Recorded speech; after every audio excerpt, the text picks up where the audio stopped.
আলাইকুম। আমাদের এই যে 32-এর ইনসুলেশন মোটামুটি শেষ, শুধু জয়েন্টগুলো বাকি রাখছি।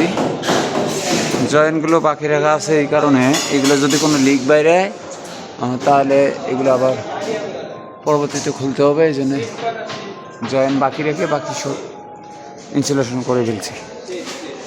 কিছু কিছু জয়েন্ট চেক দেওয়া আছে, এগুলো যে এই ভাল্বটা লিক করছে। আসলে এই ভাল্বগুলো ভালো না, এই কারণে বারবার লিক করতেছে। এরকম ফল্ট আসে না মধ্যে, সমস্যা নাই। এই যে এইখানে আমাদের প্রেশার মেশিন দিয়ে প্রেশার চেক করে, এই যে প্রেশার টেস্টিং চলতেছে। মোটামুটি তেমন কোনো ফল্ট আসে নাই। এই যে ফ্লোরে 30টা মেশিন, তো এই সাইডে 15টায় আপনার মোটামুটি একজনে 15টা করে মেশিন আছে। 15টা মেশিনের মধ্যে 2টা না 3টা মেশিনের লিকেজ আসছে আমাদের, এটা কমন বিষয়। এই যে এইখানে একটা ভাল্ব লিক আছে, এই যে এই ভাল্বটা লিক আছে, এটা একটু প্রবলেম আছে।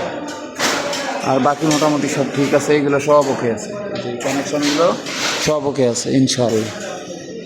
তো এরকম টুকিটি ফল্ট আসেই, যেই কাজ করুক না কেন কেউ বলতে পারবে না যে ফল্ট হবে না।